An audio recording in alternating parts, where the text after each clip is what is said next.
हम में से हर शख्स, हर आदमी अपनी रोज़ी कहीं ना कहीं तो ज़रूर कमाता है। आपने कभी सोचा है कि जब हम सुबह निकलते हैं घर से तो क्या हमारे जहन और दिमाग में ये ख्याल भी होता है कि क्या हम शाम को सेफली लौट पाएंगे? हम में से हर शख्स इस चीज़ को प्रिज्यूम करके चलता है कि उसका वर्क प्लेस सेफ है। याद रखिए, सेफ्टी की पहली जिम्मेदारी हमारी खुद की है।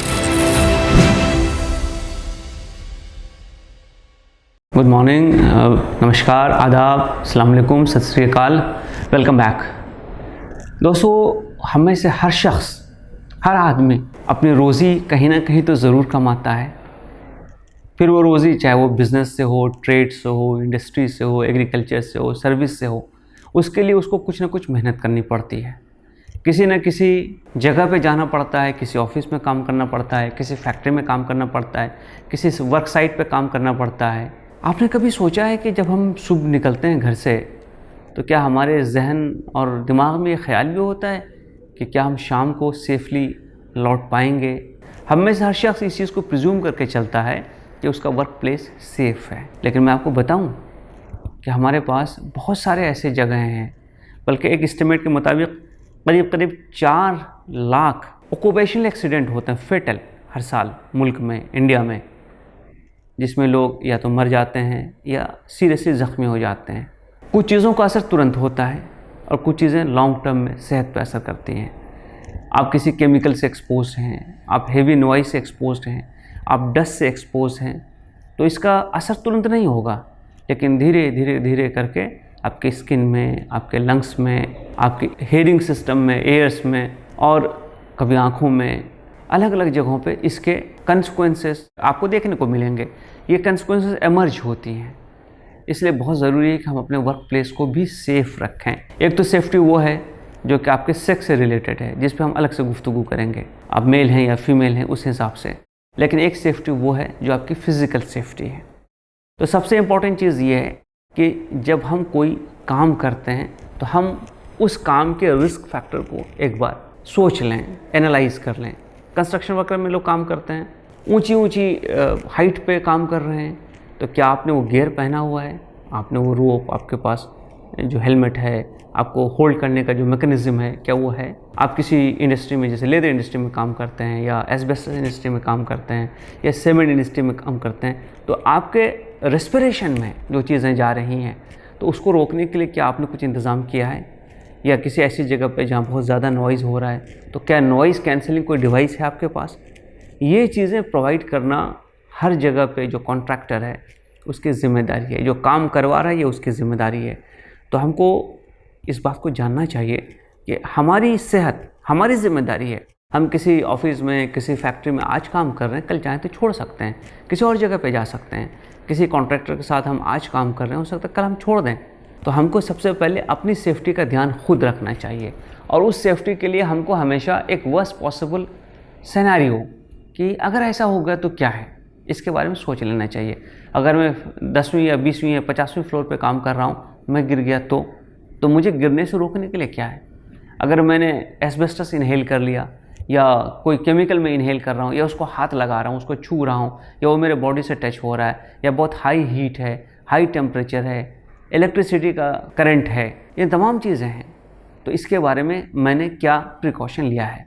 इसके बारे में कई एक्ट्स हैं। इंडियन फैक्ट्रीज एक्ट है जिसमें 29 ऑक्यूपेशनल डिजीज़ेज़ हैं जो कि मेंशन किए हुए हैं। उसी ढंग से कई और चीज़ें हैं जिसमें कि वेल नोन या कॉमन नोन फैक्टर है कि इसमें एक डेंजर है। हम मुंबई में देखते हैं हर साल कई मज़दूर हाइट से गिरने की वजह से या तो पैरालाइज हो जाते हैं या मर जाते हैं। तो हमको उसको कैसे रोकना है? तो ऑक्यूपेशनल हैज़ार्ड जिसको हम कहते हैं, दरअसल ये वो चीज़ें हैं जो वर्क प्लेस में होती हैं और वो आपकी फ़िज़िकल सेफ्टी से रिलेटेड हैं। तो हमको इस बात को समझना चाहिए कि वर्कमैन कंपनसेशन एक्ट में भी बहुत सारी प्रोविजंस हैं।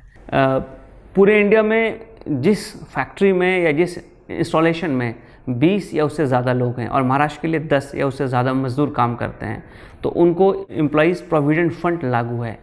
प्रोविडेंट फंड कंट्रीब्यूटरी होता है, कुछ हिस्सा आप देते हैं, कुछ हिस्सा ओनर देता है, और ये सब के सब जाकर employees provident fund organisation EFPO में जमा होते हैं, और आप जब चाहें वो पैसा वहाँ से निकाल सकते हैं। वो आपका पैसा है, वो पैसा आपको बहुत सारे काम आ सकता है। सैकड़ों करोड़ रुपए अनक्लेम्ड EFPO में पड़े हुए हैं क्योंकि लोगों को मालूम नहीं है कि उनका प्रोविडेंट फंड भी हुआ करता था।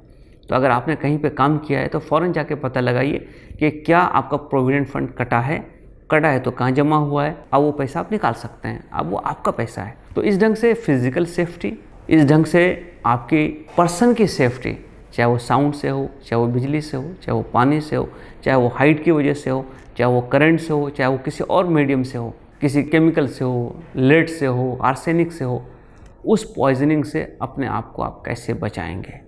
ज़्यादा हीट, ज़्यादा कोल्ड, ज़्यादा ड्राई, ज़्यादा डस्टी, ज़्यादा ह्यूमिड, ये वो फैक्टर्स हैं जो इंसान के सेहत पे लॉन्ग टर्म में बहुत नेगेटिव असर डालती हैं। तो हम उनसे कैसे बचेंगे, तो हमको उसके बारे में जानना चाहिए।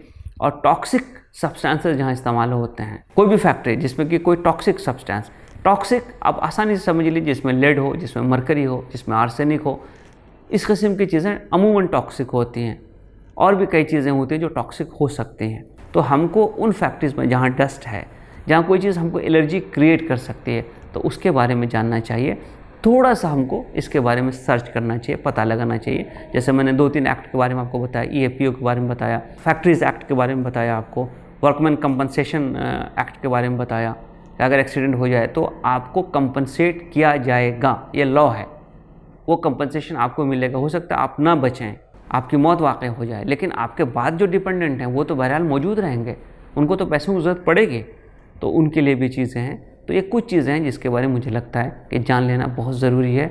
याद रखिए, सेफ्टी की पहली जिम्मेदारी हमारी खुद की है, उसके बाद किसी कॉन्ट्रैक्टर की, किसी ओनर की है। अगर हम खुद अपनी सेफ्टी पे ध्यान नहीं देंगे और हम इस चीज़ को डिमांड नहीं करेंगे तो हमें फिर कोई ला के देने वाला शायद नहीं हो। तो सबसे पहले हम अपनी सेफ्टी का ख्याल खुद रखें और जो बेसिक रिक्वायरमेंट है वो उस रिक्वायरमेंट को हम फुलफ़िल करें। और कहीं पे वो रिक्वायरमेंट फुलफ़िल नहीं हो रही है तो बहुत सारे NGOs हैं जो आपको मदद कर सकती हैं। लेबर कमिश्नर है, वो आपको मदद कर सकते हैं, लेबर डिपार्टमेंट आपको मदद कर सकता है। उसको बताने में आप बिल्कुल देरी से काम ना लें, फ़ौरन उनको बताएं। और मुझे उम्मीद है कि ये चीज़ें रेक्टिफाई की जा सकती हैं और हम बहुत सारे लोगों की जान बचा सकते हैं। बहुत सारे हमारी बहनों को हम विधवा होने से, विडो होने से बचा सकते हैं। बहुत सारे बच्चों के माँ बाप का साया उसके सर पर कायम रख सकते हैं। हम अपनी तरफ से कोशिश ज़रूर करें, कोशिश करने से ही कामयाबी हासिल होती है। तो आइए हम एक सेफ़ और सिक्योर एनवायरनमेंट में काम करें, मेहनत करें, कोशिश करें, अपना रिस्क हासिल करें, अपनी लाइवलीहुड कमाएं, अपने पैसे कमाएं और हम खुश व खुर्रम ज़िंदगी बिताएं। शुक्रिया।